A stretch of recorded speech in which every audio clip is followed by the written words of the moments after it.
this whole thing. If everyone can please take their seats, we're ready to begin the meeting. Thank you. I want to welcome everybody to the January 4th Town Board meeting. The Town Board meeting convened at 6 p.m. for the purposes of an executive session, which the Town Board is now adjourning from. So I'd like to entertain a motion to adjourn from executive session. So moved by Councilman Burley, second by Councilman Carroll. All those in favor signify by saying aye. Aye. I want to let the record reflect that the executive session was to discuss some litigation, and in that executive session, Councilman Franchino and the supervisor recused, and the remaining members of the town board met with the town attorney's staff. So, first order of business is a public hearing, adopting a local law, and ask our town clerk to please read the notice. Point of order, Mr. Supervisor. I'd like to make a motion. In light of the conflict of the town attorney to defend recent litigation, I'd like to make a motion to hire Zalgowitz and Associates, 23 West 73rd Street, Suite 102, New York, to defend the town of Clarkstown against the lawsuit filed by Supervisor Homan and Councilman Franchino, compensation not to exceed $12,500. I'll second that motion. Okay, on the motion, any discussion? Councilman Graziano? I truly believe we don't need outside counsel. We have a group of attorneys here at the town hall that are more than qualified to defend the town. And I make a motion not to hire. Well, actually, there's a motion and a second, so the proper thing would be to call them. Another point of order, Mr. Supervisor. I believe you're conflicted in this matter. I think the reins of the meeting should be handed over to the Deputy Supervisor to conduct the vote. I'm going to ask our town attorney to weigh in on this. For the purpose of this vote only. For the purpose of this vote only, I believe the supervisor and Councilman Franchino are not conflicted. They have a duty to represent the town. If their vote is consistent with a position that they may espouse in a lawsuit, this in itself does not require recusal. They have a duty to protect the best interests of the town and the town board. And if it's their opinion to participate in this vote because it is in the best interest of the town, then there is no conflict. Okay, we have a motion and a second. So they called it, Mr. Town Attorney, so they could actually vote on what outside attorney that we are asked to hire or vote no on? Is that what you're saying? I just want to make sure it's very clear to everybody in this room. Town attorney is saying that two litigants, two members of this town board who sued this town board are being allowed to discuss and vote on which firm the town hires to defend itself. I stand corrected. I stand corrected. In order to hire outside counsel, you need a majority. That's not the question. You need a majority of the town board to vote in favor of hiring outside counsel. There are only 3 people that can vote here. You are correct. The only 3 people that can vote to that are you and Mr. Carroll and Mr. Graziano. Thank you. And to that point, is Mr. Homan and Mr. Franchino recused and not allowed to participate in this conversation, in this vote? As far as outside counsel, that is correct. Okay, does that make you the presiding member at this point? No, absolutely not. I'm asking the town attorney, not you. It does not make you a presiding member. The 3 of you are members of the board for voting purposes. In order for it to pass, it would require a unanimous 3-0 vote because it requires a majority of the town board. I hear your opinion, but my question is, Mr. Borelli, point of order. would there be a presiding member? Who would be chairing it? Mr. Borelli, point of order. For the record, I will recuse on this vote. I'll leave it to Mr. Franchino to decide what he's going to do. But if you've heard clearly, from our town attorney, it requires 3 to pass. So there's a motion and a second. I'll be recusing. So there's a motion and a second. I'll be recusing on the vote.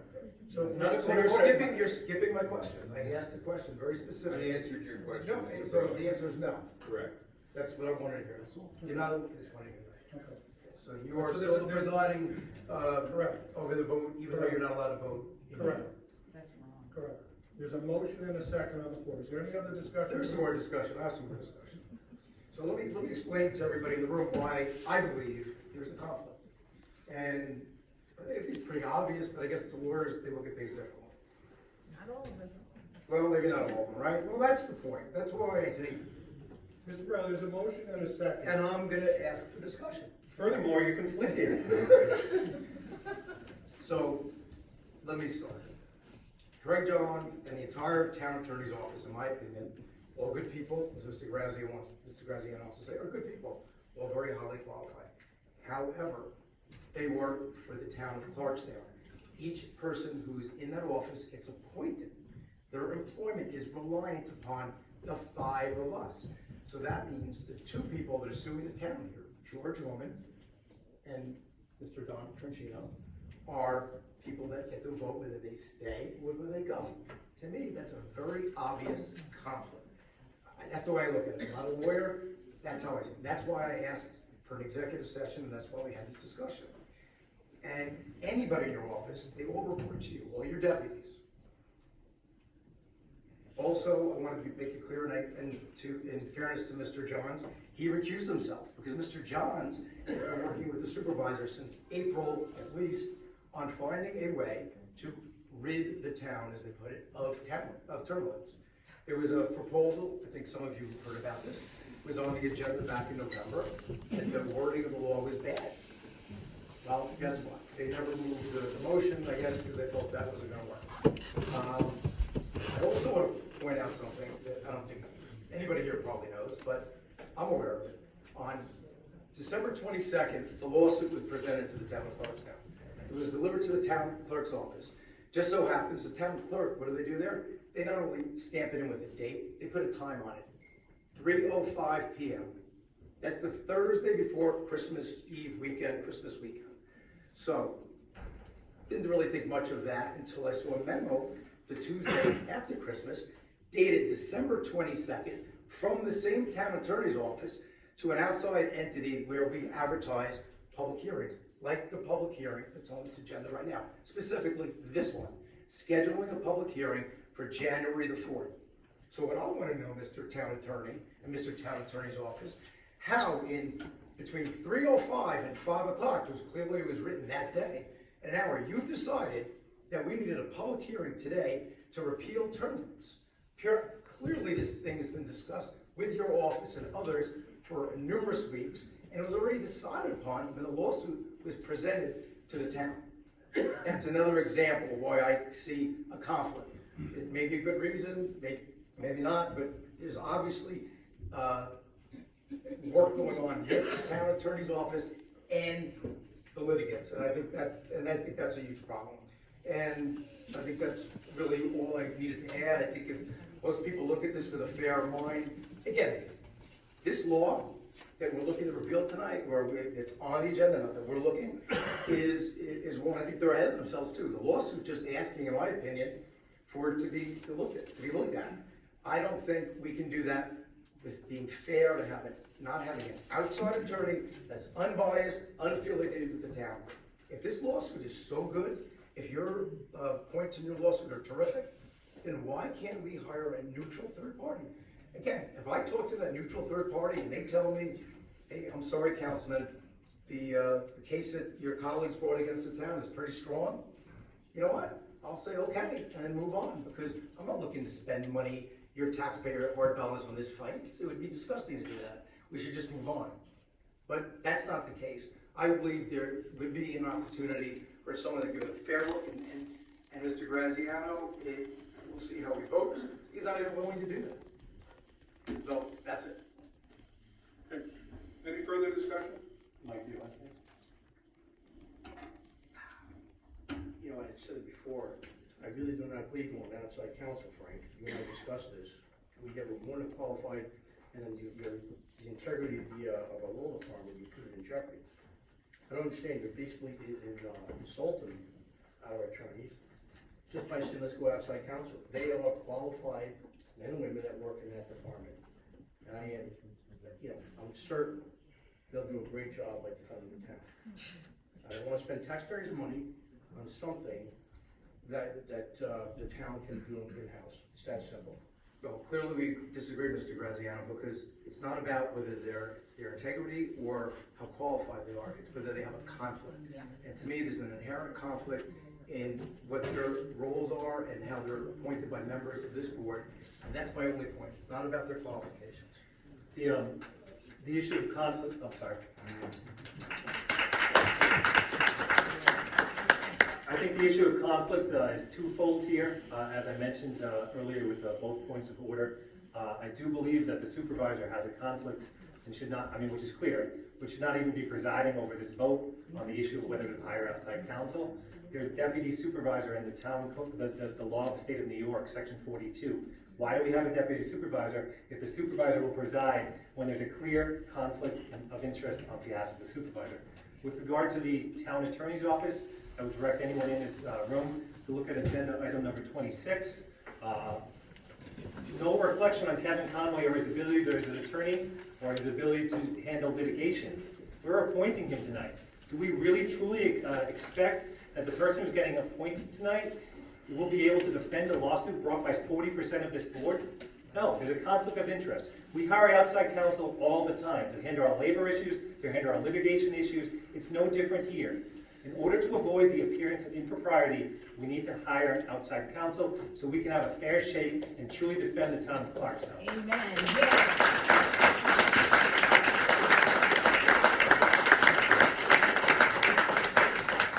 Any further discussion? Okay, there's a motion and a second on the floor. We'll call the vote. I'll be recusing on the vote. Councilman Franchino, you want to indicate? Councilman Franchino will be recusing on the vote. All in favor? Aye. Aye. Opposed? Refuse. Okay. You said, are you? I don't wanna hire outside counsel. You Said aye. Yes or no? Yes or no? I say no, I don't wanna hire outside counsel. So two, let the record reflect Can't be more clear than that. 2-1-2. And Pat, don't put words in my mouth. You said aye. Yeah, You just said aye.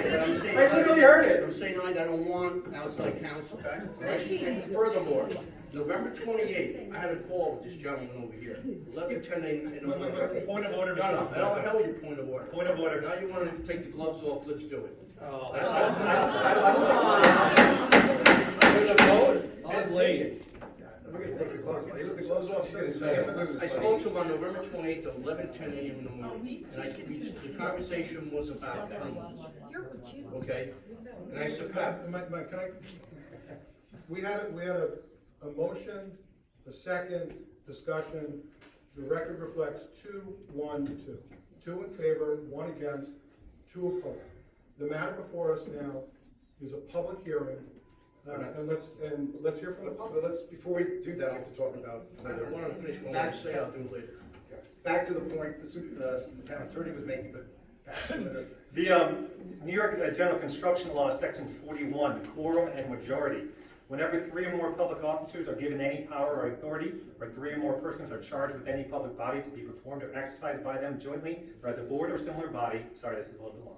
A majority of the whole number of such persons or officers gathered together in the presence of each other through the use of video conferencing at a meeting duly held at a time fixed by law, or by any bylaw duly adopted such board or body, or any duly adjourned meeting or such meeting. We're getting to the good part, hold on. Or at any meeting duly held upon reasonable notice to all of them, shall constitute a quorum, and not less than a majority of the whole number may, let me emphasize this, not less than a majority of the whole number may perform and exercise such power, authority, or duty. Here's the important part. For the purpose of this provision, the words whole number shall be construed to mean the total number which the board, commission, body, or other group of persons or officers would have were there no vacancies and were none of the persons or officers disqualified in acting. So the way I count, there's 3 members who are non-conflicted, and my math says that 2 votes rule the day. So we have a 2-vote vote, 1 opposed to hire outside counsel, and I move to hire outside counsel, and the vote should stand. I would share that. So it's our intention perhaps to make that hire, we instruct the town attorney to do it, to make that hire. Oh, you're requesting what? We're requesting that the town attorney hire the firm aforementioned to handle the defensive litigation brought by Supervisor Holman and Councilman Francino, and to handle logistics in that matter, not to take any further action as it relates to the defense of that lawsuit. You're requesting I hire You contact that lawyer. outside counsel. Or we'll do it. Mr. Carroll, can you give me that section of the general municipal law, because I believe town law supersedes that, but I'm certainly going to. Section 4, I'm sure a judge will tell us eventually. Section 41, construction law, general construction law. Thank you. Okay, so, it's noted, it's all for the record. I think there's lots of people here from the public, so let's hear from the public. Anyone wishing to speak on this, please come forward, identify yourself for the record.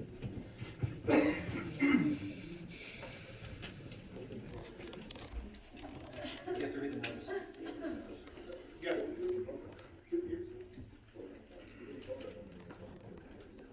I'm sorry, Ms. Hudson, just sit for 1 second. All right, you're right, Justin, because there was actually a point of order. We'll open the public hearing, then we'll hear from the public. So vote on opening. All right, so it's been read and moved and seconded, moved by Councilman Franchino, seconded by Councilman Graziano. Public, all in favor, signify by saying aye. Aye. Public hearing is now open. Please come forward and identify yourself for the record. Pamela McGuffey Hudson, New City, New York. This is deja vu all over again. There are so many things that I could say to this, the intention of certain members of this board, the supervisor, and I'll tell you, it's really hard to even speak because this is just so incredible. But I want to say, Mr. Homan, we can't afford you anymore in this town. I mean, you've already cost us $1 million with this judgment with the police chief, and now you're suing the town, which means you're suing us, you're suing me, and then I just got my town tax bill, and you know what? It didn't go down, right? It went up. And if anybody in here, I wonder if they got theirs, and it went down. Oh, yeah, it went up. Oh, I'm really shocked. But, you know, who's going to pay the cost for all this, right? We're going to pay the cost of it. And then the notion that these people choose the lawyer to defend us, I mean, it is insane. It is just insane. And the fact is that this legislation was passed unanimously, and Mr. Homan is on record, okay? I've heard the tape of him praising it, that term limits are a great idea. An excellent reason that, to have term limits is we need new blood, we need new ideas. The only thing that's changed between then and 8 years later now is that Mr. Homan had his 8 years, his term is up, and he doesn't want to leave. I just want to say that 3 of the 4 representatives on this board are a credit to their party. It must be some kind of metastases in this party. You ostensibly will do absolutely anything to hang on to power, to cheat, to steal, change the rules, move the goalposts, change the agenda, state publicly that the issue is dead, and then it comes back. And then on top of it, you sue us. The town of Clarkstown deserves better than this.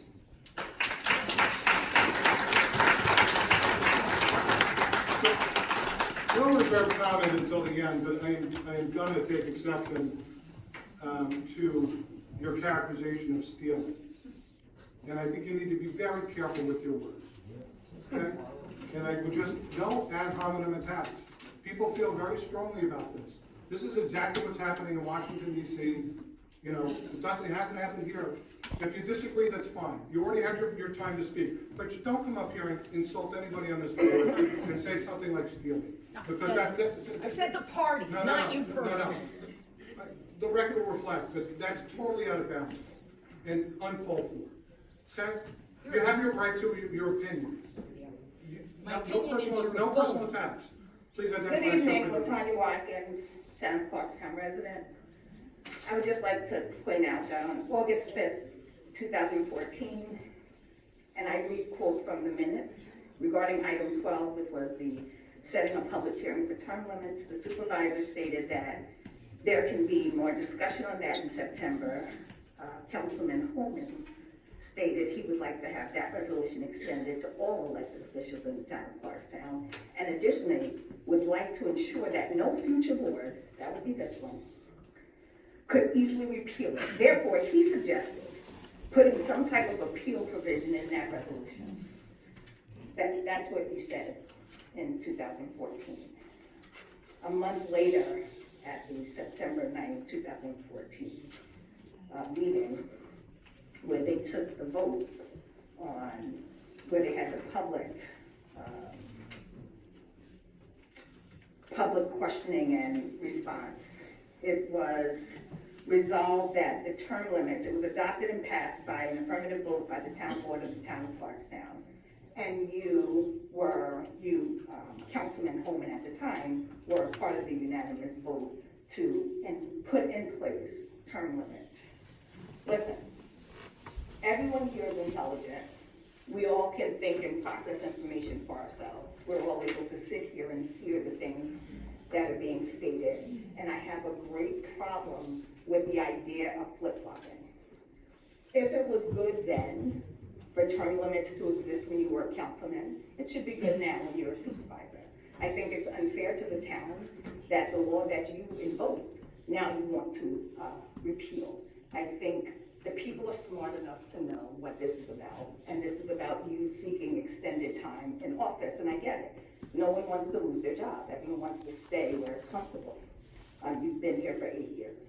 I think it's important that you respect the laws that exist that you are a part of invoking, and do what you said you would do, which is put into place provisions that prevented this from being able to be repealed. It should not be repealed. The term limit should stand. And I will point out also that this board is very interesting looking for a woman of color. It's very interesting. Thank you. Thank you for coming.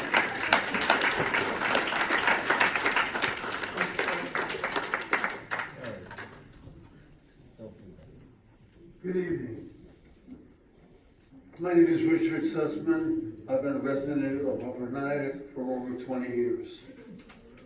And I want to take this opportunity to wish everyone here a happier and healthier 2023. Mr. Supervisor, you may not remember me, but we were introduced by Tom Stoner in 2005 when you came to the Working Families Party Steering Committee. And again in 2009, when the Working Families Party endorsed your candidacy for town council. The point is that this action on your part and before the Rockland County Supreme Court just reeks of hypocrisy. In a recent council session, you indicated that term limits was an academic matter, and it was in 2 or 3 meetings you filed an action seeking to set aside the Clarkstown term limits for. Moreover, in 2014, you spoke in favor of term limits. If you want, and your pleading in the court says that the current term limits law is invalid because it was not enacted pursuant to a referendum. If you want to hold a referendum, it should not be at the expense of the residents of Clarkstown. You should do what the Republicans did in New York City. They found a wealthy benefactor, Mr. Ronald Lawler, the cosmetics heir, to finance a referendum on term limits. And without a referendum, you're not going to legally get term limits lifted. And I don't think it's in your interest to get a referendum because you know you're going to be defeated. Thank you. Thank you for coming. there anyone else wishing to speak? Yes, please come forward. Just identify yourself for the record.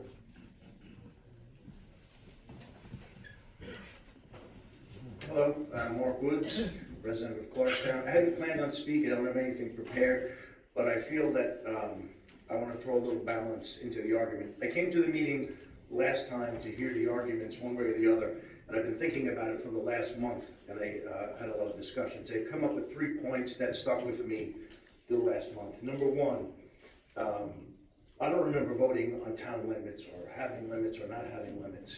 I think we should have had a say in that. I'm not saying I would have gone one way or the other, but we should have had a say in it.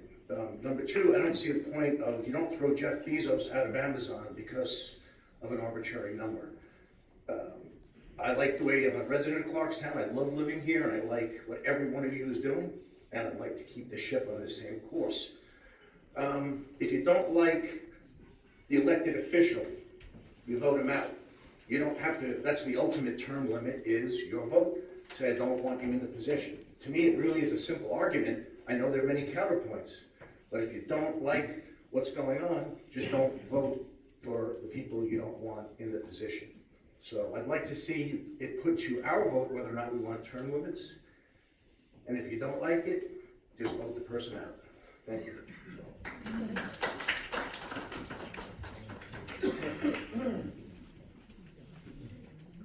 Good evening, Rick Tenenbaum, Mountain View Avenue, Valley Cottage. So one of the reasons why people love living in this town is because you all work together to do all these great things for the town. But when members of the town board, including yourself, George, stop following the law, it really shatters the relationship that we have with the town board, with our government, and it kind of degrades the reason for coming to these meetings when you can no longer believe that you're going to follow the law. You know, what's happening tonight is kind of a shenanigan in a way, because you don't have 4 votes to repeal, you have 3. And it's going to be 3-2, and it's not going to be repealed. And what's really happening here is you need this vote for your lawsuit, because you need to go to the court, you need to tell the court that this is not hypothetical, this is an actual case in controversy, that there is an issue here. And nobody expects term limits to be repealed tonight. You're using us. You're using the entire board, using everybody here to accomplish your goal, which is to stay in office. I just want to add, ultimately, any judge sitting on the Supreme Court is going to see the conflict that the town attorney has, and in all likelihood, the judge is going to question, how can this attorney represent the town? He's appointed by you. He serves at your discretion. It's such a blatant, clear conflict. And ultimately what you've been doing is forcing somebody to intervene, to file for intervention, whether it's a Democratic Party or an individual, and move to have them disqualified anyway. And all you're really doing is just prolonging the agony of all of this for all of us. And the term limits have been in place. There are other laws on the books in Clarkstown. There's the law for the TOD has a supermajority. The law for the adult active residents has a supermajority. Are we throwing out all those laws so that you could stay on your office? Orangetown has supermajorities. Hampshire has supermajorities. What are you really trying to do? You come up with this theory that says that if a law has a supermajority and it wasn't passed by a referendum, it's illegal. And what you're doing is you're really just destroying, our town laws. You're destroying other town laws if you're successful. And it's like you're taking advantage of us, and it's really just distasteful. So I've always thought you've done a good job. I've always supported the entire town board, but I've kind of lost faith here. I'm very disappointed. Yeah. Thank you for your comment. Anyone else wishing to speak? Please come forward. Identify yourself for the record.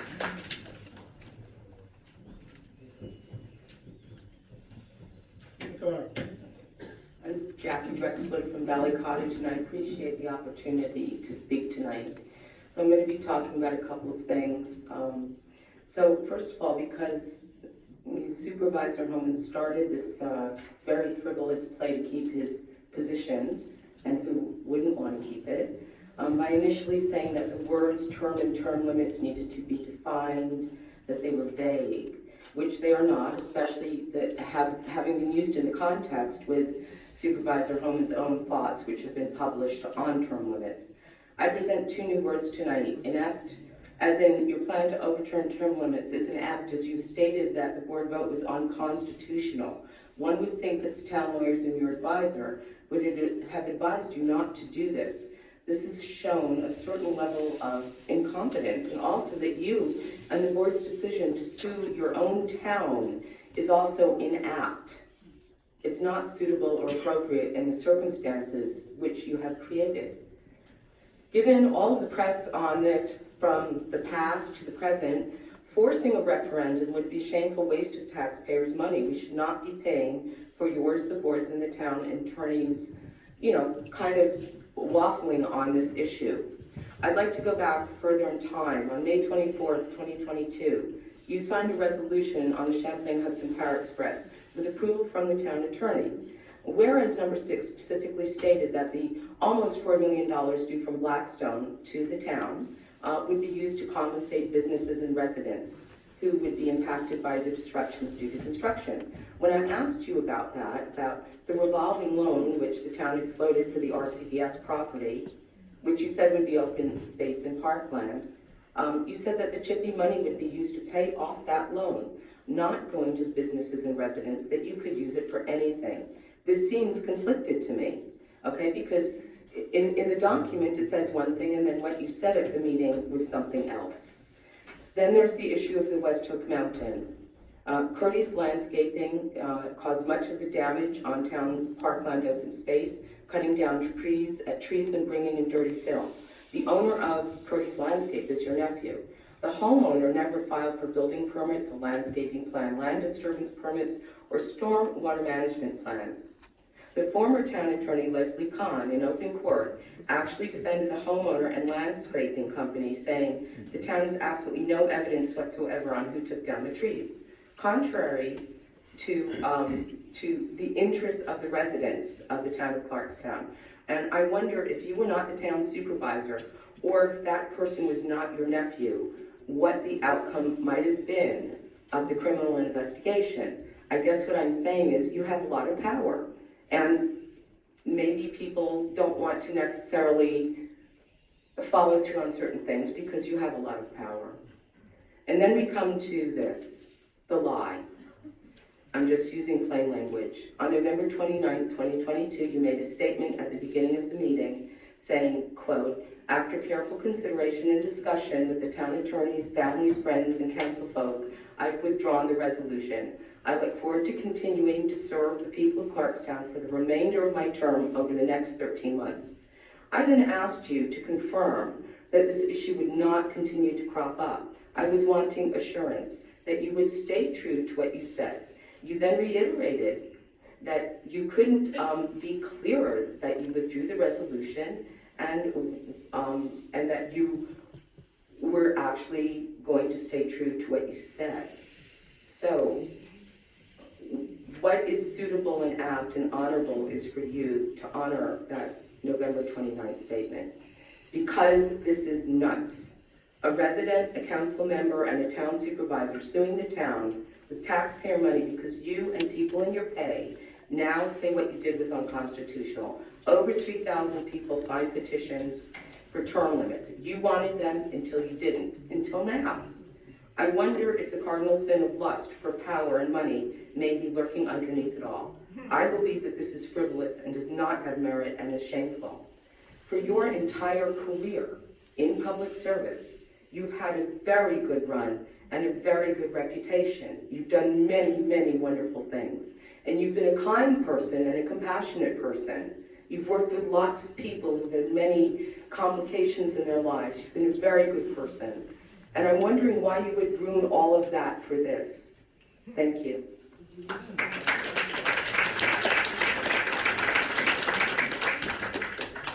I'll respond at the end to comments, but I do want to clarify for the record, Mr. Exler, that I must have a lot of power because that was referred, that matter you spoke to was referred to the Rockland County District Attorney's Office, and they found nothing in this. And it was prosecuted to the fullest extent of the law here in the town of Clarkstown, and the jury did. So, again, the personal ad hominem attacks. I'm not attacking.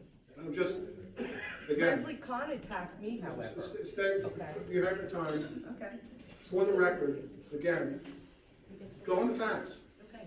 You call me a hypocrite, say whatever you want. I'm not calling You know, have your discussions.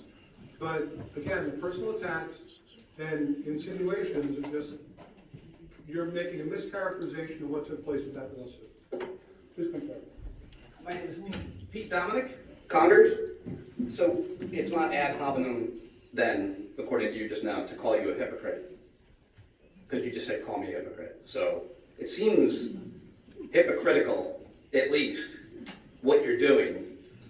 Because what you're doing, if I have this straight, I've never been to a town meeting, but what I've heard from Mr. Borelli, who I'm a big fan of now, never heard him speak, but he made a lot of sense, and I have a lot of faith in Patrick Carroll, who I've got to know, but it sounds like you're suing the town to keep your job, which is weird, and is going to cost us a lot of money, and nobody wants that. Nobody wants it. You want it, and maybe a couple of the people that support you here want it, but it would be like the coach suing the players to keep his job and making the players pay for it, or the principal suing the teachers to keep his job and making the teachers pay for it. This is so bizarre because this isn't liberal or conservative, it's not Republican, it's not Democrat. You are a really intelligent guy who in September of 2014 made a brilliant argument for term limits. I would just like to read some of it. You said, it was really well thought out, researched, data, quotes. You said, it's on the record, people can hear it, but you said, I'll tell you the reason why I'm in favor of term limits and for all positions in which constitutionality is appropriate. Judges, from what I've been told, it's not constitutionally appropriate. As incumbents, we have the opportunity to be out in the public eye. We have the very distinct advantage by our service. It's very difficult to break into public office. It's very difficult on the local level, especially when I think you're doing a good job and you're doing very hard work to serve the public and the people. And I think by adopting term limits, we give the opportunity to kind of level the playing field. That's what you said. You went on to say, I think the other thing that takes place with it recently, and I found a whole bunch of studies. There was a bipartisan report, a group did a study of the 5 largest states in the United States and looked at the voting record of the office holders. And there was a direct tie-in to expenditures. The longer a person is in office, in fact, New York, you'd be interested to find out that those congresspeople in 2011 that had served at least 10 years, every single one of them had a worse voting record on expenditures in Congress from when they first started. So I think it brings us closer to the people.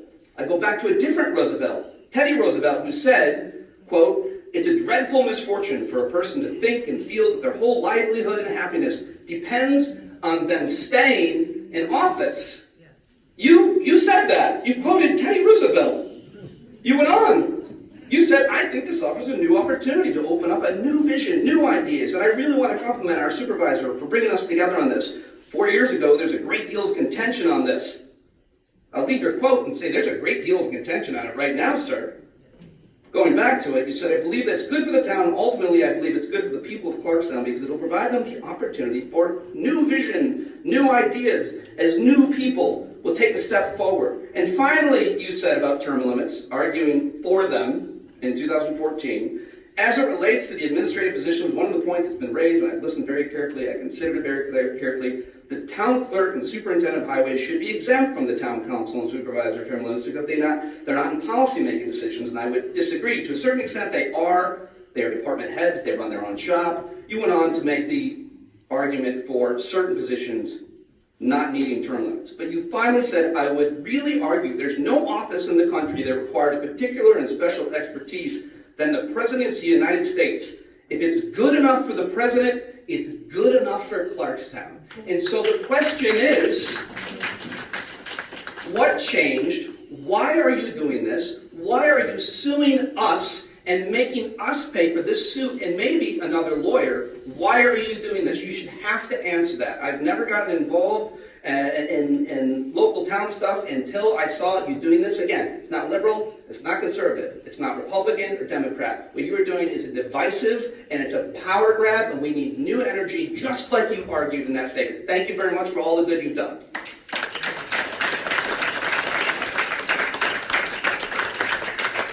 So again, I'll offer my comments at the end. If you'd like to speak, just please come forward so we can see who you are, and we'll move through, the comments. Please come forward. Identify yourself. Is there anyone else wishing to speak? Right, so maybe we can start like lining up in the front here so we know, so we can kind of move through it. And then we'll have opportunity for people to respond. Sandra Siegel, resident of Clarkstown. Okay, I wasn't planning on coming to the meeting, so I didn't make something up, but after hearing everyone talk, I have to speak. And I agree with most of what everyone has said.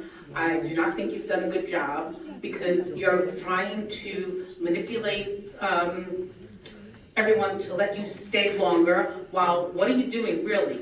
You go to colleges, 3 days a week in the morning, and you have enough money, you're leaving the office empty. You're letting staff do your job, okay? So you also gave yourself a raise. Who authorized you to get a raise? You had everyone vote for you? No, we didn't know about it. We had no say in it. You badmouthed your opponent and you managed to win the election, but you know what? Everything you've done has been for you and you only. You haven't done things for the people. You're hurting this town. And yes, I do not think you did a good job. Thank you for your comment. Please come forward. Is there anyone else wishing to speak? Please get on the line. And if you've already spoken, we only allow people to speak once. Pete Bradley, Clarkstown resident, Congress. I want to start off by saying this is one heck of a boo-boo that we're witnessing right now. If you had only called me, I could have told you this was going to be the end result, what you're looking at. I suspect it's going to continue based on the language that Councilman Carroll just recited and that Town Attorney Johns apparently has to research. So I don't expect a vote of anything during this public hearing tonight. Rod Serling, creator of The Twilight Zone, could never have hatched a storyline like the one we're talking about tonight. It's embarrassing. I will say, on a positive note, I do believe that Supervisor Holman has done an exemplary job in his 7 years as the town superintendent. And I believe the town board at large does a good job for the residents and taxpayers of the town of Clarkstown. I'm deeply concerned, though, at what we're talking about tonight, about lawyers suing, councilmen suing the town based on a vote that was cast in 2014, which in my opinion is a legitimate vote on the wishes of the people that I happen to be personally involved in back then. We don't have to get deep into it, but I had a lot to do with that whole term limit vote by the town board. And I find it incredulous that we're talking about voting to overturn it on the cusp of when people are getting term limited out. It's my hope that the words of Councilman Borelli, Councilman Carroll are heeded tonight. No vote should happen, and that the whole thing has to get reset. George, you do have a good reputation. It's dwindling though. Look at the crowd behind me tonight. Don't continue this for another meeting. We have to adhere to what was voted on by the town board years ago. And if people in their conscience on this town board think it was improper, I personally don't mind if you put it on in November as a referendum. However, the people that are currently under the rules are term limited, and that's it. Moving forward, you can put a referendum on for future years of service from the Clarkstown Town Board, Clerk, and Highway Department. And I just hope, again, this is really wild what we're talking about tonight. I hope that you guys come to the conclusion that, as Councilman Borelli and Councilman Carroll are alleging, we have to have outside counsel if this is going to move forward. We cannot have inner counsel defending this circular lawsuit against each other. Thank you. Thank you for your time.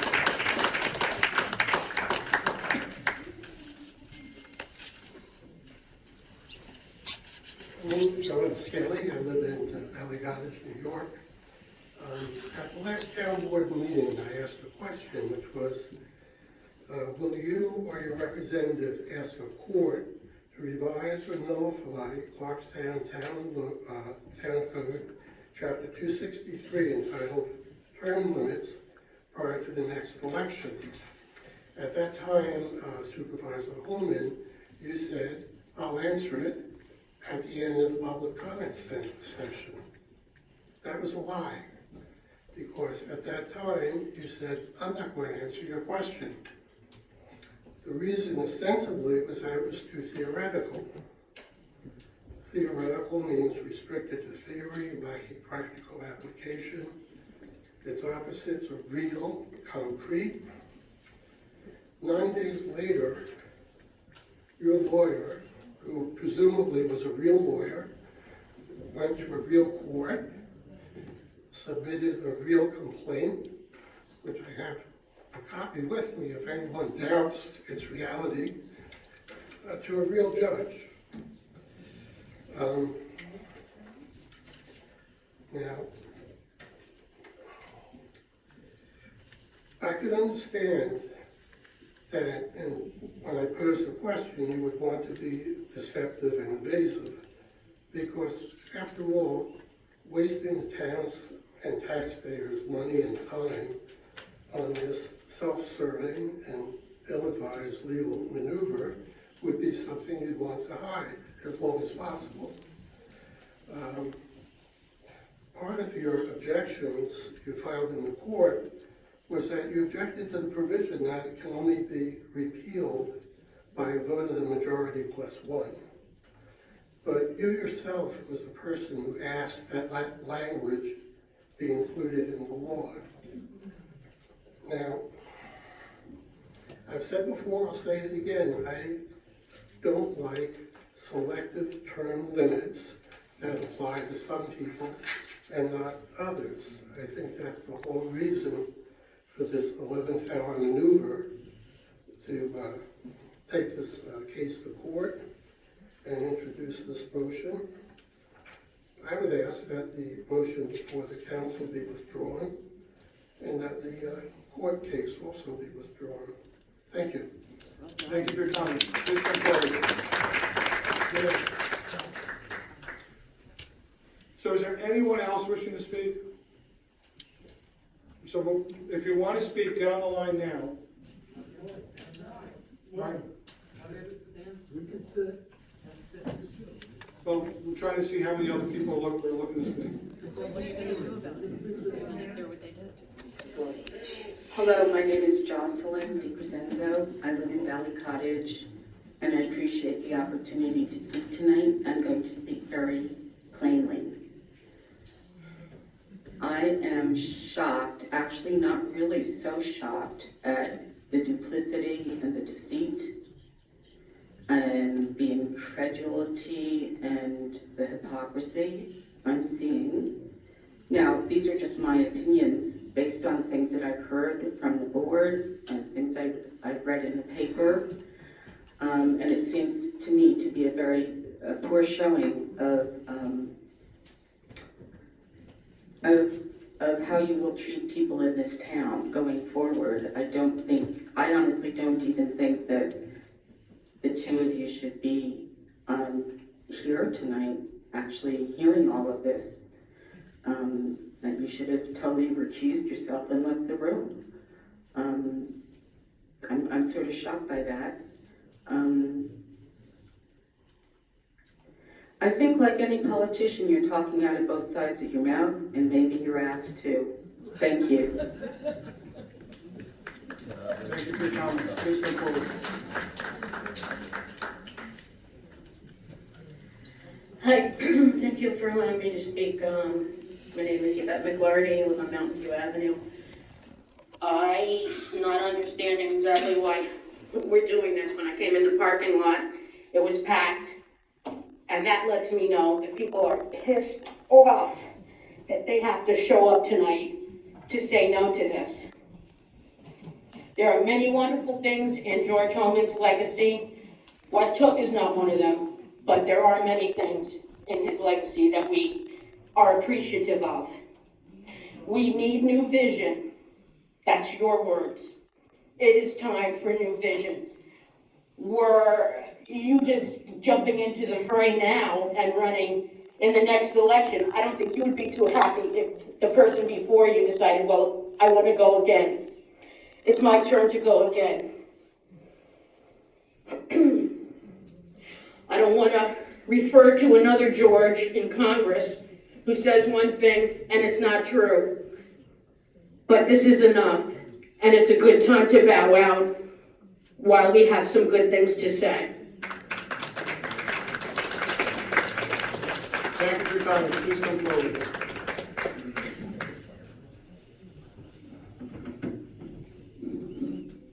Aiden Rowan, One Verse Court,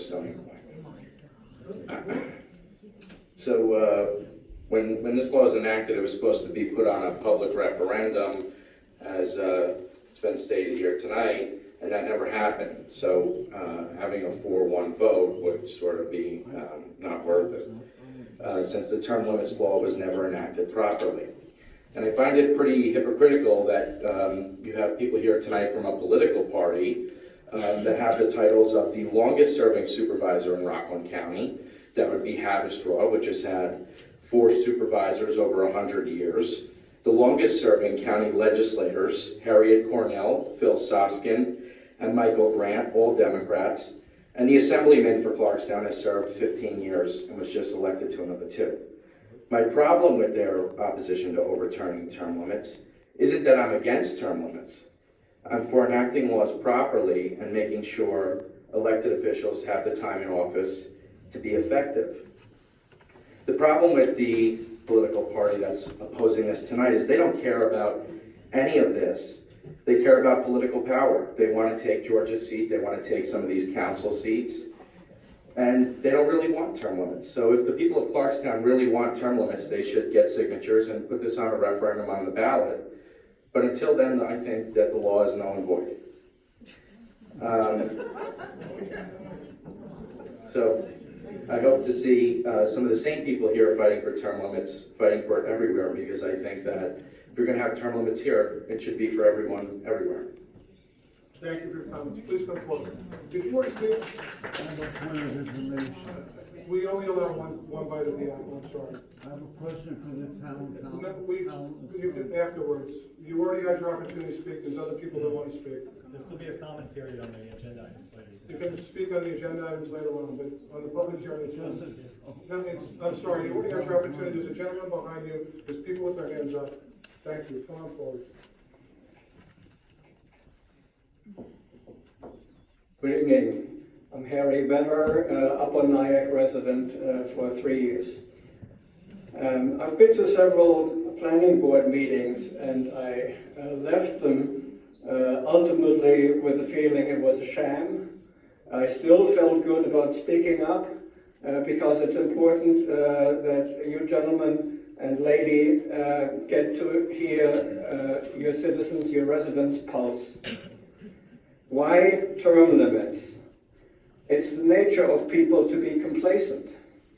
Few pay attention to local issues, how the sausage gets made in our community, how quality of life gets impacted or impaired, which board meeting to attend, or how to best find out what's going on that's affecting all of us, residents and taxpayers. People tend to give the nod to familiar names when a new election rolls around. A known entity is like a comfortable sofa, a bit sat through, however never with a need for a new idea or any drive or urgency to address a changing world. And all the businesses with 24/7 trucking and other pollutant needs or special favors know exactly which familiar staffer to call who will be conveniently favorably inclined to go along with without much of a fuss or meaningful objection as they have for years before. That's why there's term limits, to make it easier for fresh blood with new ideas, just as Supervisor Holman said in 2014, to instill our political landscape at the local level, to keep the community's needs at heart, to promote true dialogue. Term limits are there for a reason, so our town is less stale, more vibrant, forward-looking, and every so often new talent gets a chance to lend a hand at solving the challenges we all face and recognizing our opportunities ahead. Term limits are about accountability. Members of the Board of Trustees at the end of their term ought to consider their work, hopefully with pride, and hand it over in confidence to a successor. I see term limits as a people's right to make it easier for a new broom to clear the cobwebs below the sofa and above. Thank you. Thank you, Mr. Brown. Is there anyone else who wants to speak? Thank you.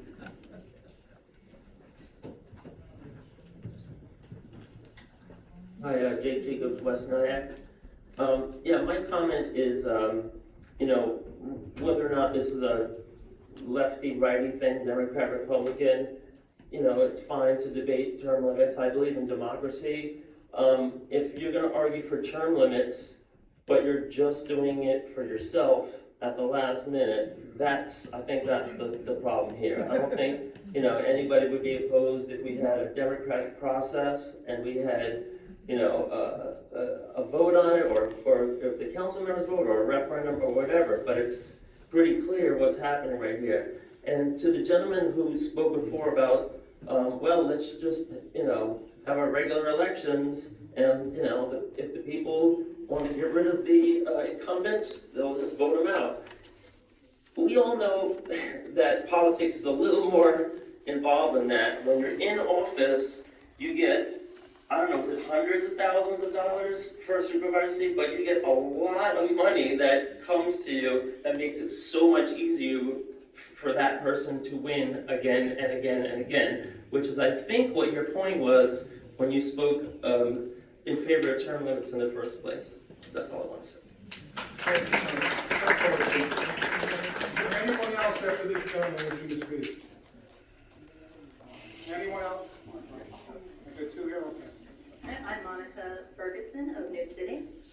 Mr. Supervisor, during the September 9th, 2014 Town Hall meeting, as was referenced before, you referenced a bipartisan report that made a direct tie to expenditures the longer politicians were in office, implying that the longer someone was in office, the more they cost their constituents.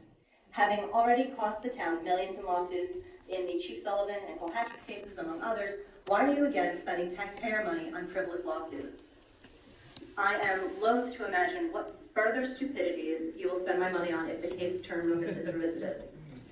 The intent of Town Chapter 253 seems quite clear to me. I'm confused as to why the language of validity is being challenged and why it's being challenged now. No one in the past 8 years has said, hey, this law is kind of fishy. And as Adrian Rowan just said, it's about making sure the laws are implemented correctly. The past 8 years, you all have dropped the ball on identifying and correcting this. And all this with Supervisor Holman at the helm. The buck stops with you, sir. For 8 years, you've failed at making sure this law was implemented correctly. Now you're spending my money on a stupid lawsuit because you failed at the job you were elected to do. Why would we even think about giving you the opportunity at more terms when you have already spent 8 years failing on your original campaign promise? And finally, I would like to end with the full quote that Supervisor Holman selectively read from in the September 2014 Town Hall meeting from Theodore Roosevelt. I did not then believe, and I do not now believe, that any man should ever attempt to make politics his only career. It is a dreadful misfortune for a man to grow to feel that his whole livelihood and whole happiness depends upon his staying in office. Such a feeling prevents him from being of real service to the people while in office, and always puts him under the heaviest strain of pressure to barter his convictions for the sake of holding office. And I can see no clearer example of bartering convictions than you here reversing your stance on term limits as it now directly impacts you. How can you be of real service to the people when you spend our money to further your own political ambitions? Thank you.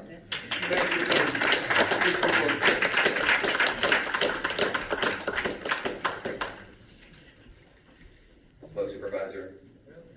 Town Board. Hi. So, what's your name? My name's David Bruin, West Nine. Thank you. Thank you.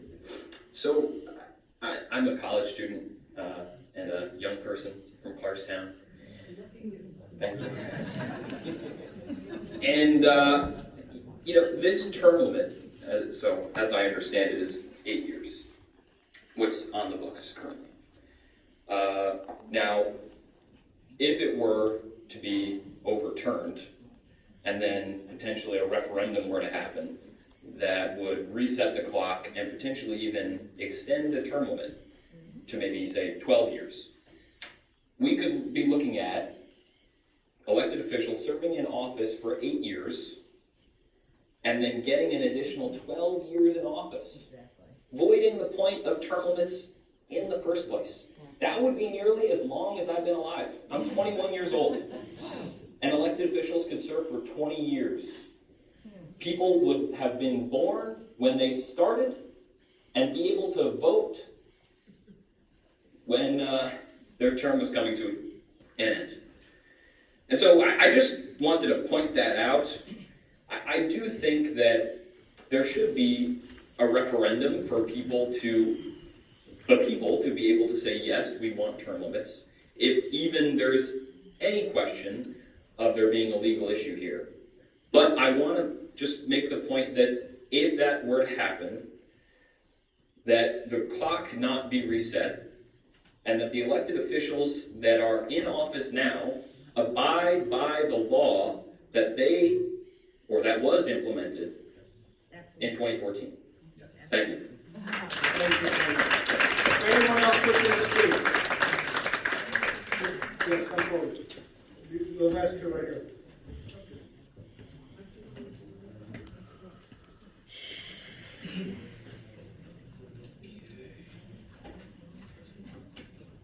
Good evening, Al Osler, New City. Okay, just a little segue here. I received recently an important information about your drinking water. Notice of violation, failure to comply with deferral conditions. Deferral issued for PFOA and PFOS for Volia Water, New York. And then it goes on, why are we receiving this information, et cetera, et cetera. This is what you guys should be concerned with, how this is impacting us, all of us, regardless of how we feel. This is what you should be doing. We've got a law in place that you sponsored. You were one of the sponsors that called for term limits. Enforce it. Live by it. And let's move on to more important things that impact every last one of us. And not only us, our kids, our grandkids. This is more important than term limits. Abide by term limits. This is important.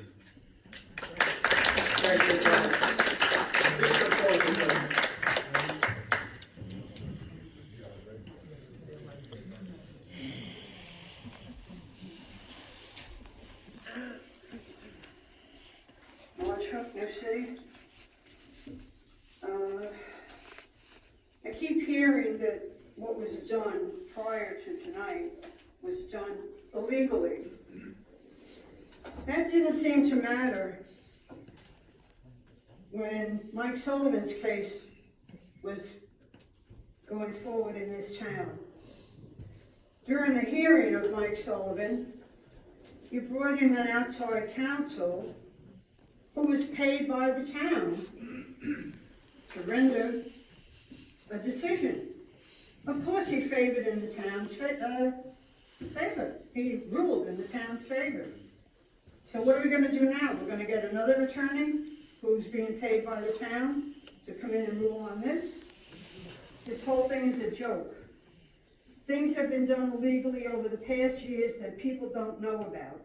We had a man that told drug dealers that the Clarkstown police were monitoring their phones. That blew that investigation. Cole Hatcher won $1 million in a settlement claim, some of which was supposed to be paid by the town supervisor out of his own pocket. That didn't happen. And we now have several lawsuits that we know about. Victoria Malone is one, Sullivan is another. What about the ones we don't know about? In the beginning, I was very much in favor of term limits, and then I decided I wasn't in favor of term limits. But now I've changed my mind again. In 2014, Supervisor Gromack and council members Shirley Lasker, George Holman, Frank Borelli, and Stephanie Hausner, town attorney was Amy Mealy, and the town clerk was Justin Sweet. They fought it, but then put it through.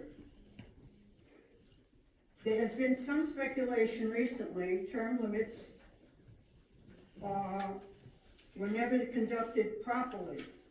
I challenge that based on, and I have attachments to show all of this, the town board meeting of August 5th, 2014, where 6 people spoke in favor of term limits. Steve Lieberman of Congress, Lon Hofstein, who is a legislator now facing term limits, Matt Brennan, George Remote, Pat Godfrey, and Jim Flynn.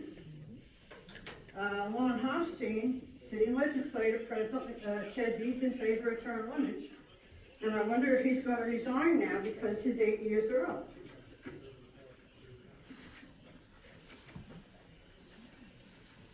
On one of the attachments that I have, Councilman Holman states he would like to have a resolution extended to all public officials in the town of Clarkstown, and would also like to ensure that no further town board could easily replace it. Therefore, he suggested putting some type of repeal provision in that resolution. My comments. Isn't that exactly what we're doing? Regarding another item, setting a public hearing for term limits, Supervisor Gromack stated there can be more discussion in September, which there was. On motion of the entire town board at that time, the public hearing, term limits, chapter 263 of the town of Clarkstown, the code of Clarkstown, was opened at 8 p.m. and closed at 8:33. Same town board members, Gromack, Lasker, Coleman, Borelli, and Hausner. These statements again show nothing improper was done, which is what's being inferred.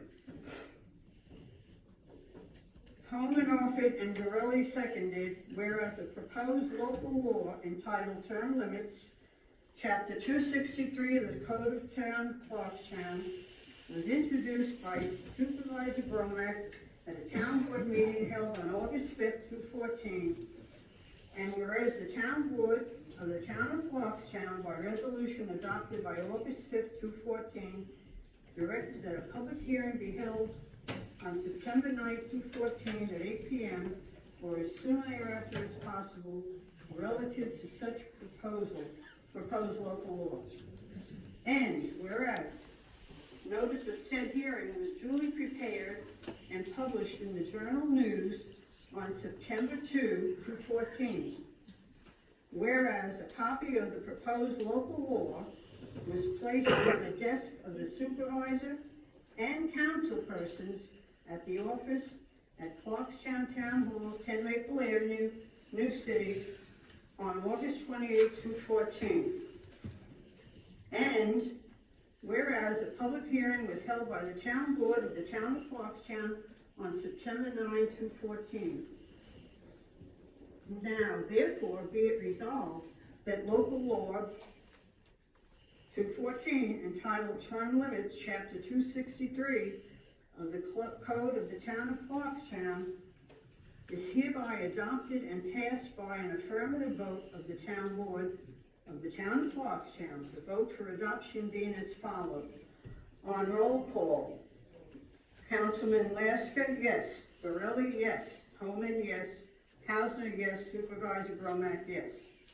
The clerk of the town of Clarkstown is hereby directed to file the local law pursuant to section 27 of the municipal home rule law.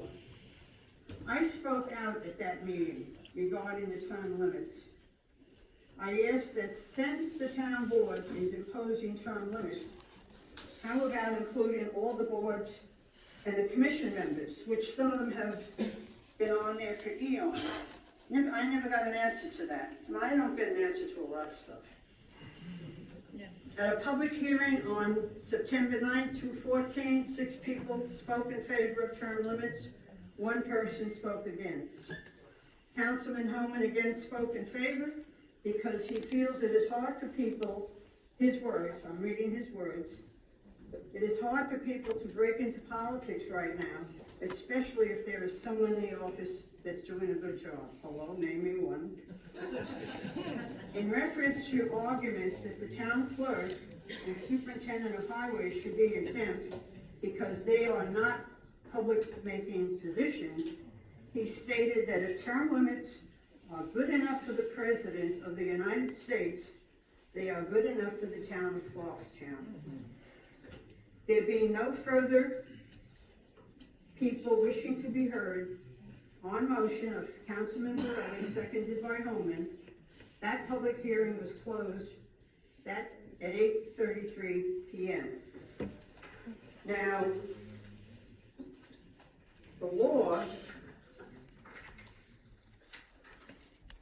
on chapter 263 on term limits, 263(1), term limits established. The term of any elected Clarkstown official elected in a regular election after January 1, 2015 shall not exceed 8 consecutive years. 263(2), partial term of office.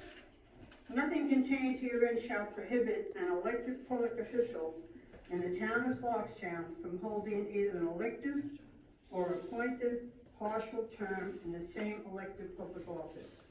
Immediately prior to election to that elected public office for a full term, in the event that partial term shall not be counted for purposes of the term limitation imposed by this chapter. 263(3). Nothing contained in this chapter shall prohibit an elected public officer from seeking, being elected to, or holding another and different elected public office in the town of Clarkstown at the conclusion of a term of public office as required by this chapter. 263(4). Exclusion.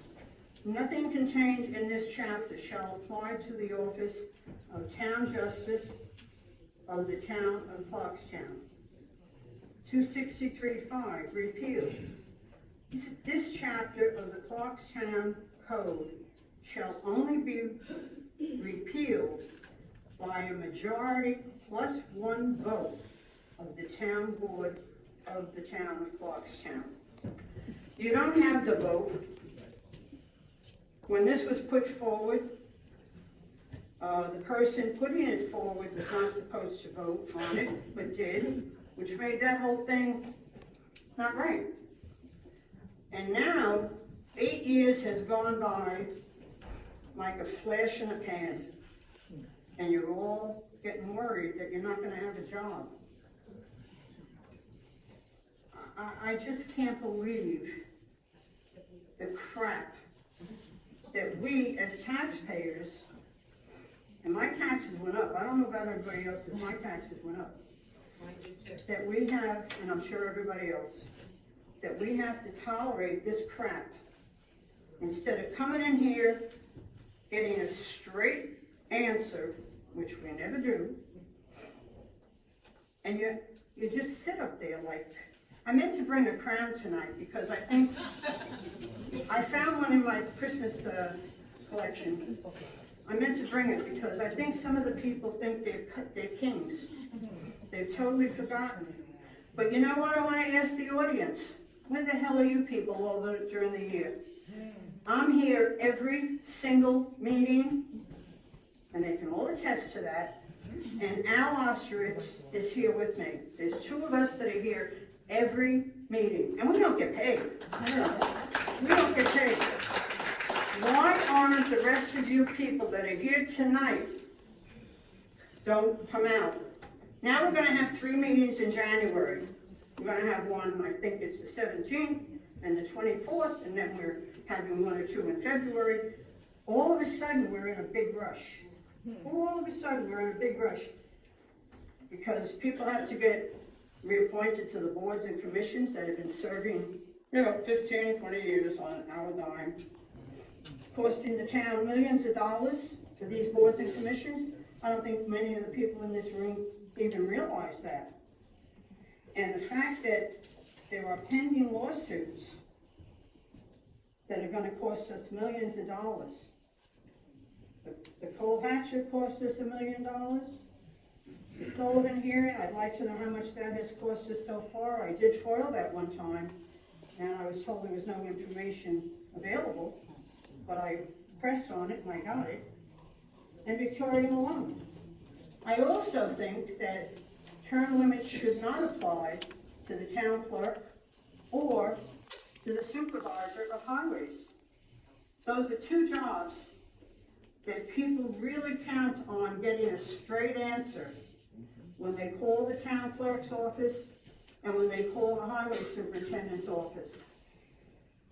The highway superintendent could be in there 10 years, 15 years, and every day, I'm sure, is learning something. One of the big pushes for term limits at that time, I think, was to get rid of the highway superintendent, Wayne Ballard, because he didn't go along with a lot of what you guys wanted.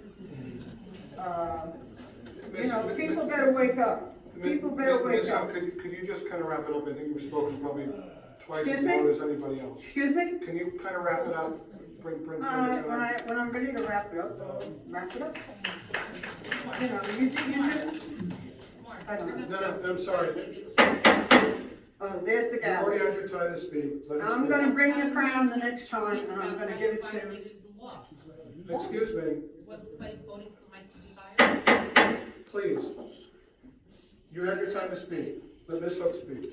Anyway, I think what you're doing is a big mistake, and it's gonna hurt rather than help the people that wanna keep this in place. You should have just let it play out. You could have run for another position, and the town wouldn't have been pissed as they are now. Thank you. Thank you for your comment. Okay, so I think that concludes all the public comments. I'll turn it over to any members of the town board that want to respond, and I'll offer some comments as well. Mr. Carroll? Thank you for giving me the opportunity to speak. I thank all the speakers who came out here tonight. I first and foremost want to address the comments which were directed at this being a political matter, or someone from Stony Point was talking about how there's a party out tonight. Councilman Borelli is a Republican, the longest serving Republican on the town board. I'm a lone Democrat, and we, based upon the opening comments of the meeting, are clearly bipartisan in our recognition. Number one, that we need to hire outside counsel in order to avoid the appearance of impropriety. And number two, in the fact that it's largely hypocritical for people who are put in place term limits to, at the edge of their term, on the eve of their term, to repeal those same limits. So it's not a political issue, it's a common sense issue. I furthermore question whether it's even appropriate for Supervisor Homan and Councilman Francino to be able to vote on this matter. There's pending litigation about this very subject matter. As Rick Tannenbaum, one of the speakers, said, we don't know if this hearing was scheduled by the supervisor in order to beef up his lawsuit in the Supreme Court. So I don't think it's appropriate that either of them vote, as they are plaintiffs who are currently suing the town of Clarkstown.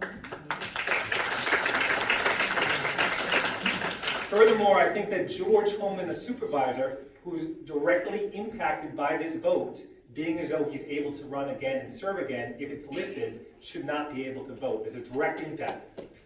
When term limits were put into place, they were a fresh term limit, so no one voting on the term limit at that point was directly impacted. But repealing it tonight will directly impact the supervisor. So I don't think it's appropriate that he votes, but as others have alluded to, it wouldn't be the first time there's a legal vote on this board. We know the history. 2011, there was a push for term limits unsuccessful. 2014, there was a push for term limits that was successful. They went into play, and obviously we're here on the eve of the term limits. We've discussed this in August when it wasn't on the agenda. We discussed it in November 29th when it was on the agenda and then pulled. We touched upon it on the December 14th meeting, and now we're here January 4th on a special meeting rescheduled due to scheduling conflicts, and we're talking about it again. Let's put it to rest. The issue is not about term limits for me. I've explained my position, and I agree with those folks who spoke, like Mr. Bruin and others. There are term limits at the ballot, but this issue is about hypocrisy and a power grab. When you're in office, as George said, it's a lot easier to get reelected, and it should not behoove those who want to repeal this law to continue to serve. I have a brief aside. I was thinking about this, and obviously there's a lot of chatter about this week. I had the rare opportunity to get away with my wife to go see a show last week, and in the car, she was asking me about what I was talking about with others, and I mentioned to her the term limits, and she couldn't wrap her head around the fact that George Holman and Don Francino are suing the town board. So she's like, are they suing themselves? I'm like, kind of. But there is the issue of the outside counsel being necessary. So with regard to the term limits, I'm not going to vote to lift them tonight. I think this vote is improper. The law is clear. You need 4 votes to repeal the term limits, and I don't believe you have those 4 votes, much like you didn't have those 4 votes November 29th when it was scheduled and then pulled. So the term limit issue, I'm not going to vote at this time to repeal them. I think it's hugely hypocritical, and I look forward to hearing the other comments from my fellow town board members.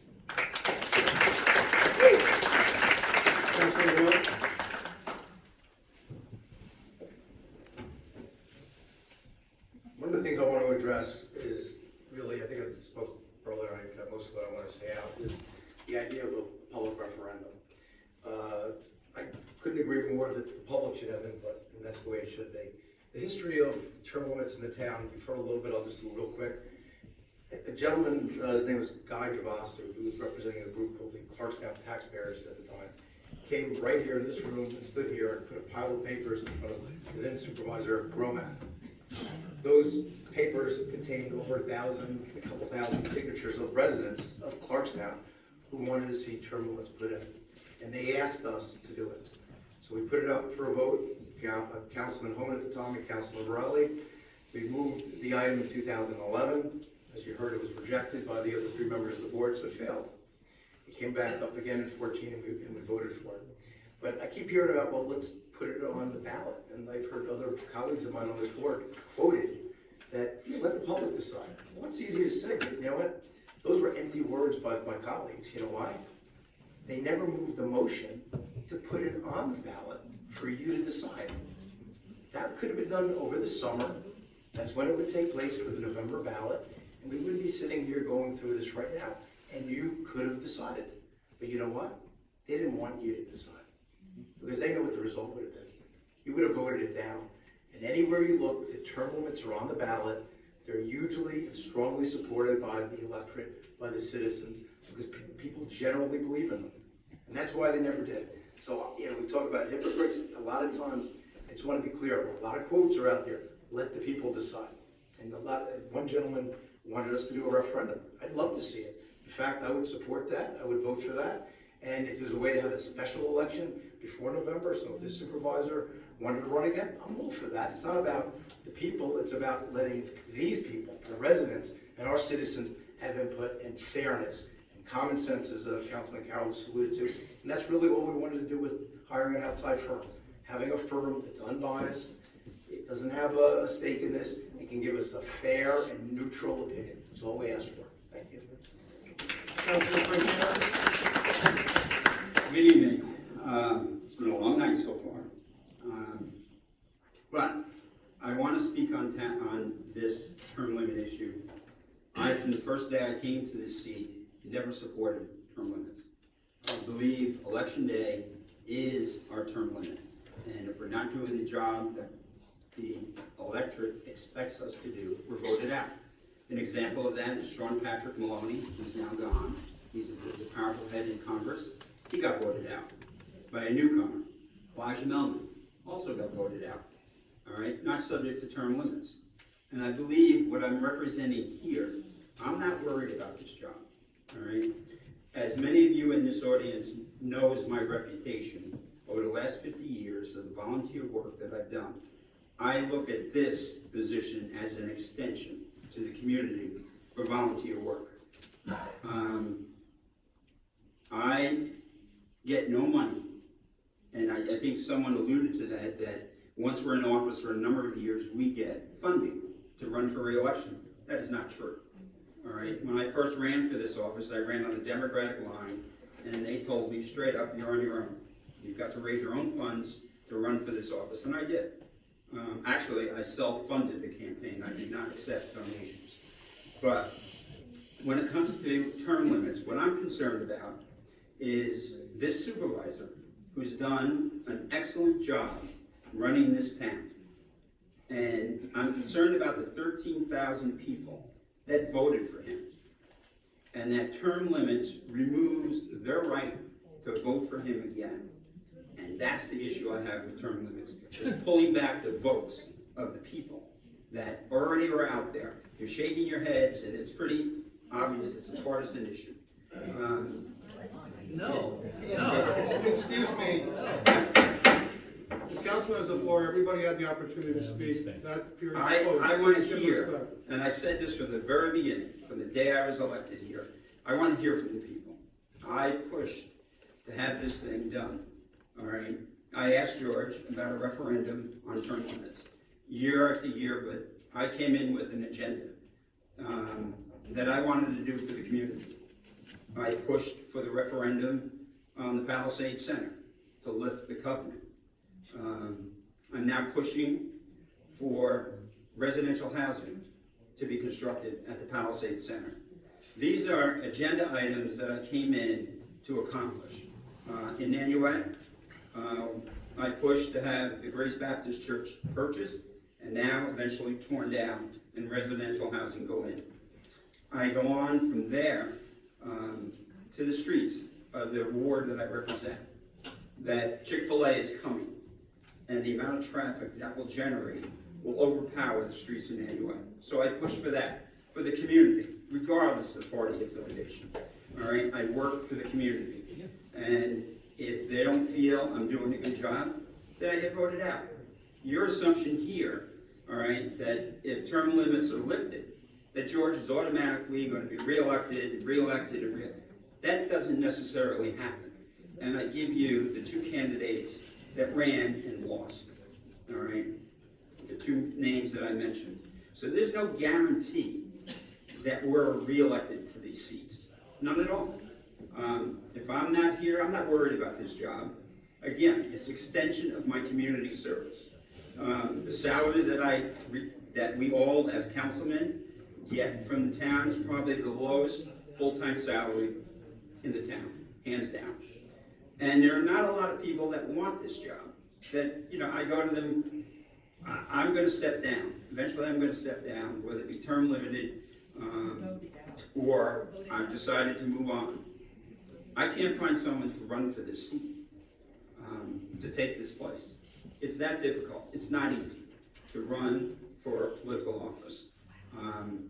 And I challenge anyone here to step up to the plate and run for political office and see the challenges you have to face.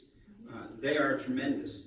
And being a two-year candidate, a two-year elected official, 1 year you're working, 1 year you're campaigning. And it's amazing how much time the issues that I'm dealing with and the issues that I want to promote take. And this is a full-time job. So I commend George Holman. I support him in the job that he's doing. He's done an awesome, phenomenal job running this town. We are still in the top 50 of places to live in this country, Clarkstown. we are still generating ratables that want to locate here. And we hired, I don't know if he's in New York, yes he is, Jeff Gillies, right there, who facilitates businesses that want to locate here in Clarkstown and get them through the process. And we have a number of businesses that are coming to Clarkstown, only because of the town that we are. And we are the town that we are based on the leadership we have in this town. Now George has taken some hits tonight, all right, and it's, you know, understandable, but I am voting, all right, to overturn term limits because I never supported it from the very beginning. I wasn't here when this debate came up, and it was obviously, at that time, a political football. If one party voted for term limits and the other party did not, it would be used back and forth against each party. I believe, and I firmly believe, what was said here tonight, that the public should decide, do you want term limits? The future that we're facing, and I know the issues that are coming up, that this town is going to face. And do I see a capable leader on the horizon to take George's place? To face the challenges that are coming. And I know exactly what they are. I probably will not be in this seat, given my age and my personal circumstances. I doubt it. Okay? I doubt it very much. I'm sorry, just, Because we're not gonna have this discourteousness here, okay? Those would be borderline personal attacks, and please, you had your opportunity to speak. Just let the councilman speak, he'll finish, the other members will speak, we'll move on with the agenda. This isn't how we do things in Clarkstown, and there's some people that don't come to meetings. We don't normally have people here making snide comments from the audience. Please, you already had your opportunity to speak. Don't interrupt any of the council people. Let them finish. there is one issue that I'm also going to deal with before I vacate this seat. It's an issue that I brought up every year to the county, and that's sales tax revenue, where it's not properly shared with the town of Clarkstown and its residents. It's in a single digit that they share with us. Every other county around us is in double digits, sharing sales tax revenue. So I'm going to commission this town board with a resolution to hire a research firm to determine if we should become the city of Clarkstown and control our future and the funds that come in here. Because certainly we are the retail center of this county. And on top of that, I would also push to waive sales tax on clothing to boost and competition for these stores versus New Jersey. It's something that should have happened a long time ago. So where I stand, I have, if I'm able to vote on this tonight, I'm going to vote out term limits. And then let you, the people, not just the people that are sitting here, but 13,000 that vote for George, all right, on each election, are not here tonight. And I'm not hearing from them. And I'm going to represent them and not take the vote, their opportunity to vote this man back into office for the phenomenal job that he's done steering this town through everything that we've gone through and what the future holds. We know the issues that are coming. You, unfortunately, sitting in this audience, do not. And I probably, most likely, what's that? I'm sorry. Can I wrap it up? Allow him to finish, okay? So I'll wrap it up saying that my vote is to abolish term limits. Thank you. Councilman Graziano. Good evening, everybody. You're all here. You're hearing all of you. I respect all your opinions. I honestly do. My personal belief has always been that elections are the function of proper form to end any given elected official's term in office. Simple. If you don't like the person that they're doing as a job, vote them out. I know there are many people who agree with me on that, and I know many that do not. I think that speaks to the fact that term limits have both pros and cons, no matter which side you're on. Let's face it. If you're a Republican and they're not doing a good job and there's a Republican in there, hell, I have voted people out. It's the same with Dems. If there's a person not doing your job and he's a Dem and you don't like what he's doing, vote him out. I really believe it belongs to us here. I'm one of you as well. I also always believe that decisions on issues such as term limits, which have political implications, should be placed in the hands of the voters. But term limits were in place before I was elected. It's a known fact. It was never an issue that I gave much thought until attorneys began to express the serious reservations about how the law was written and adopted. I'm certainly not inclined to simply overturn a law without good reason. I don't do things like that. I find out, I research, I conveyed with our attorney. I asked him how this was written and why and where are the flaws on it. And he explained to me. And that's an issue that I have. And I implore you to please read the law and understand it, and you'll see the flaws.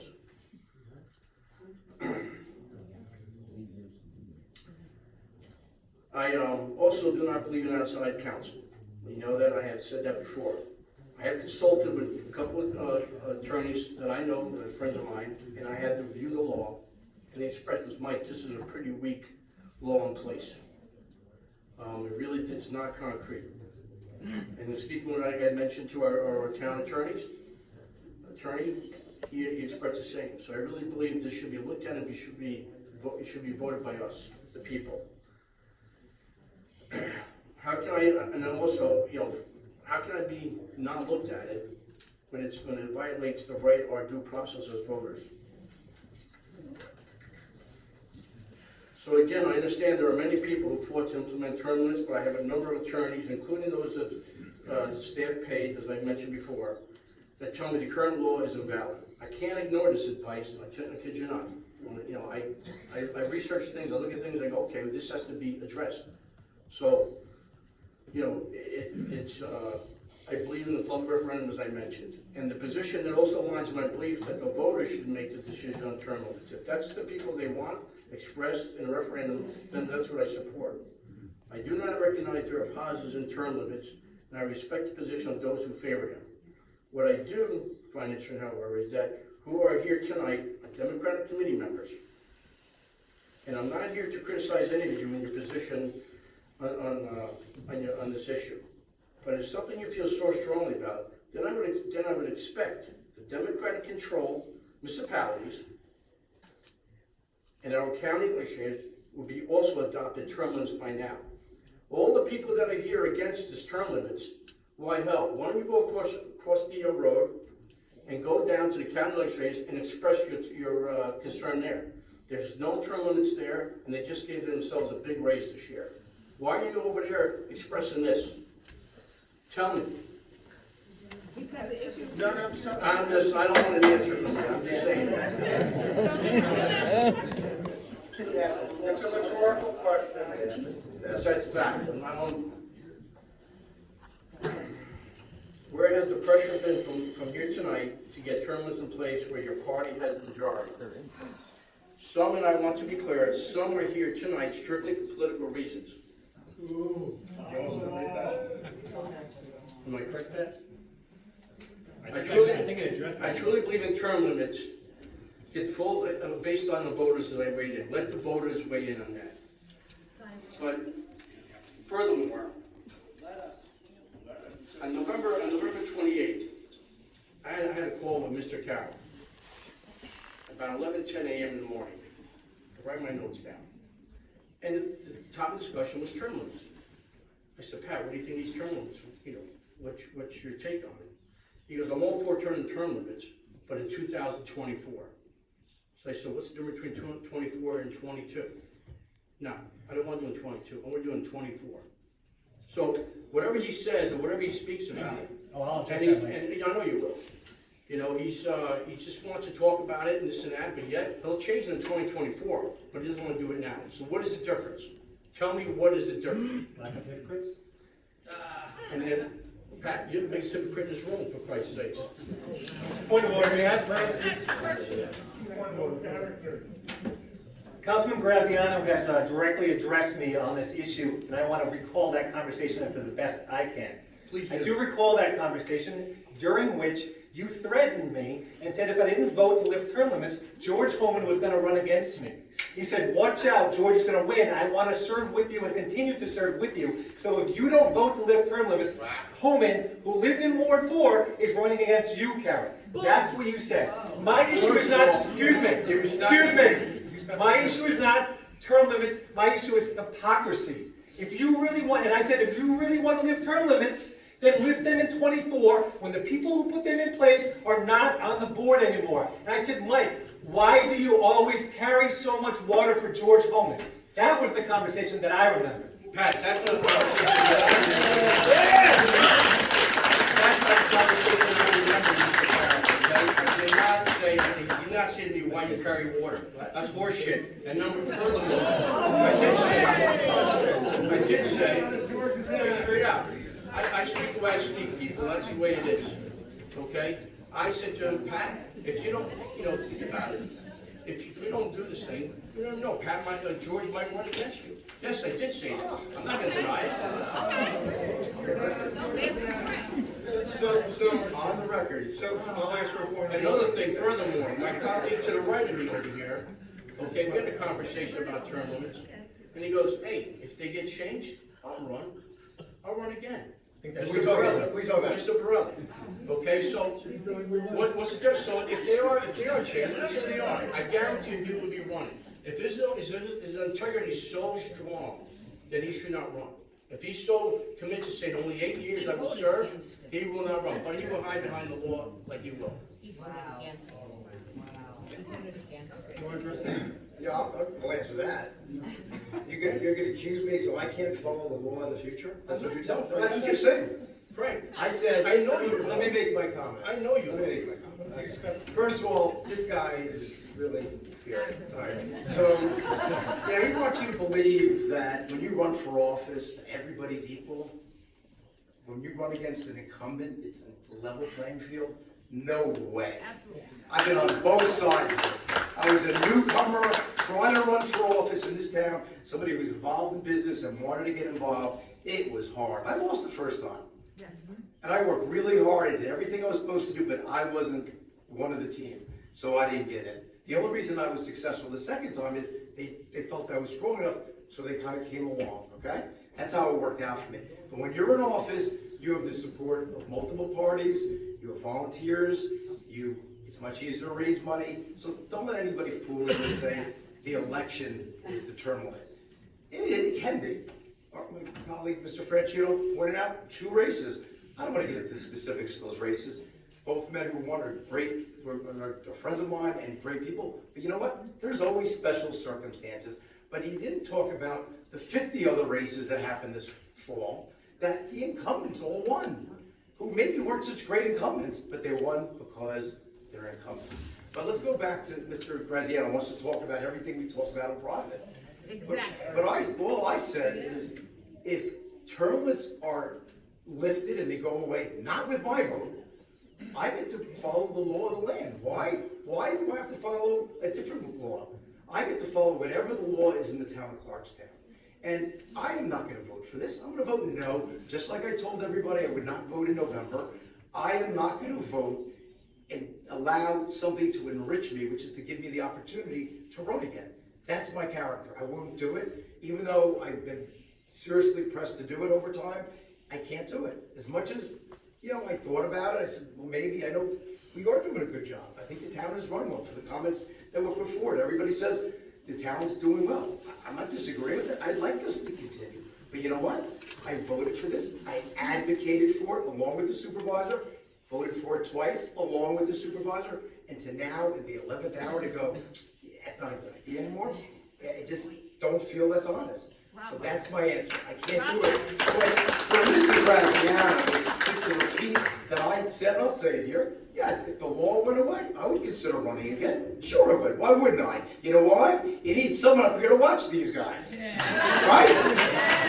Because you know what? All we're doing is what's good for them, not what's good for you. And I don't have the examples tonight. That's not what this is about. I'll sit here for the next 12 months and tell you all about it.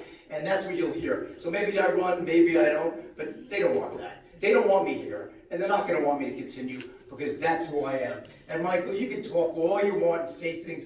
you know what, you didn't vote for the attorney because you know what, you don't want the people in this town to get a fair shake at defending this, because you're in the bag for them. You might as well have been part of the lawsuit. Frank, so you're telling me that the town attorney that you had are not qualified to represent the town? Is that what you're saying? You know what, Mike, Is that what you're saying? it's really sad. You Is that don't what you're understand. saying? You don't understand. I said several times. I It's not about their understand. qualifications. It's about a conflict. And you don't want to even admit it, acknowledge a conflict, because you don't understand it. That's okay. But you know what?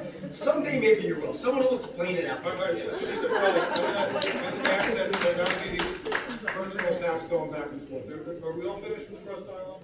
Because I'd like to say something as well. Okay? So I want to be very just for me. I want to be very clear. I'm sorry. Enough, please, enough. My turn to speak. Everybody else had an opportunity to speak. Enough that we've never had a contentious meeting like this with the. We've never had a supervisor sue the town. So let me offer a couple of points of clarity. So there's been a number of folks that came up and said, how much is this costing the town? And asked the town attorney, how much money has been spent to this point from the town, on behalf of the town, as it relates to term limits? Zero. Okay. So tonight, very clearly, because of politically motivated approach on this, because Mr. Carroll's had an opportunity to raise this, Mr. Burley's had an opportunity to raise this, and I recused. So I'm not going to get into that matter. But what you're essentially saying is that there's a conflict, and therefore attorneys that have licenses to protect are going to put their licenses at risk. You're going to call their integrity into question. So we'll sort out the legal aspect of it, but I have some difficulty in terms of that. What does it cost the town? Nothing. I'm paying for this administrative decision. We're looking for a judge to rule on it. I would have gone to the board, but very clearly there are board members here that aren't interested in doing the right thing. They're interested in doing the political thing. And I'm very, very concerned in terms of this. So the only money that's been spent on this has been by me through my campaign account for an attorney. And that attorney happens to be a Democratic attorney, happens to be a former appellate court judge, highly respected. He looked at the law, and let me tell you how I ended up going to that attorney. After it was made clear, because of Mr. Burley being all over the map on this and telling me to get Pat Carroll to vote for it, and then everybody will be able to run again, and Mr. Carroll saying that he couldn't possibly vote on this and making representations on that, but maybe in the future he could. So it was very clear that there weren't going to be 4 members on this. The day after this was pulled in November, a Democratic attorney, different one, the gentleman asked that I not release his name, because I barely know him. He said, I didn't vote for you the first 2 times you ran. I think you're doing a good job. He called me and he said, this is a joke. He said, anybody that's looked at this law knows that it's unconstitutional. Not the law itself, not the term limits piece, but the super majority. And it actually, I don't know how all of our attorneys didn't catch this, but that gentleman called me the day after the vote, the day after the lack of the vote, and had a conversation with me. And at that point, I asked people to take a look at this. And yes, I actually went to Mr. Sposino, who is a highly respected, former democratically elected Supreme Court judge, a member of the appellate court, one of the top appellate court lawyers that practices in this part of the state. And he agreed. Judge Sposino, that's the attorney that I've hired. We're not suing the town. There's no damages in terms of people are saying suing. These are all the talking points, and they were reflected across a bunch of the speakers. It was obvious, from some of the talking points. It's like when you watch the news shows, and one side gets up and they've got their talking points, and another side gets up and they've got their talking points. It hasn't cost the town anything. The only person that's spending money on this at this point is me. There's an effort here now by 2 council people to call into question the integrity of the members of the town attorney's office, saying that there's a conflict. Now we could sort that out, and I'm sure that will play out going forward. But I don't believe that Mr. Sposino has taken this case, and I encourage the news people that are here or the public to call Mr. Sposino and speak to him.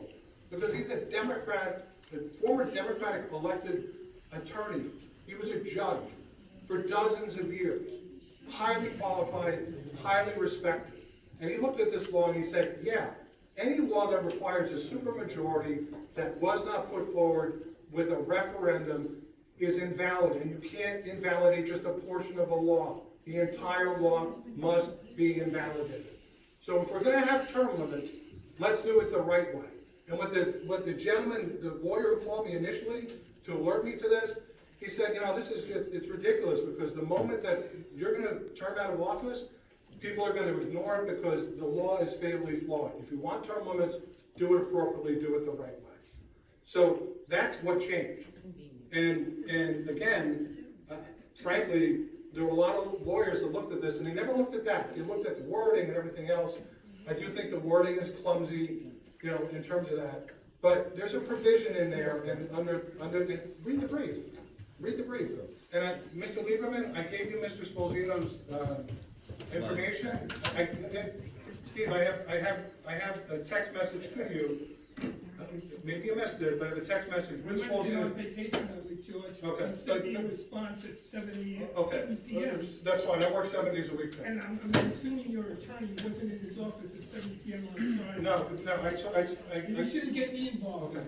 So I'm encouraging anybody that would like to speak to the attorney to please do so. But for those reasons, and after consultation with the town attorney, who we have to rely upon, Mr. Carroll, you may be an attorney, but you're not the town attorney.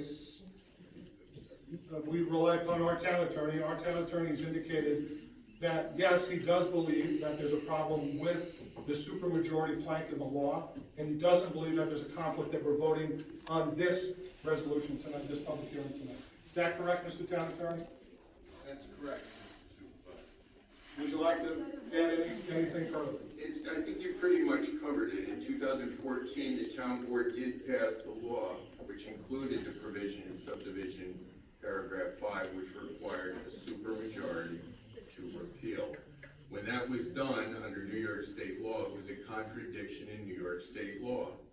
And it's void unless there was, at the time, a mandatory public referendum enabling the voters to approve or reject such a law. There are Attorney General opinions directly on point, as well as appellate decisions that support same. There was never a public referendum. Accordingly, the town, under New York law, has a requirement to remove an invalid law once it is discovered to be invalid from the books. And that removal only requires a normal majority vote, in this case 3-2.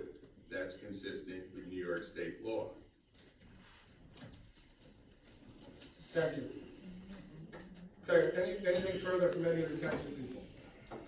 I just want to further add that the conflicted town attorney is further opining on the issue at hand. Just trying to make a record for the judge to sort it out later. Exactly. Anyone else? No, I'm not going to continue this. He said enough things I disagree with. Let's stand. All right, okay. We'll entertain a motion to close and adopt. Moved by Councilman Franchino, second by Councilman Graziano. All those in favor signify by saying aye. Aye. No. Opposed? No. Okay. Let the record reflect the motion that the public hearing is closed and the local law is adopted and a vote of 3-2. We're going to take a 5-minute recess and then we'll go back up with our regular agenda.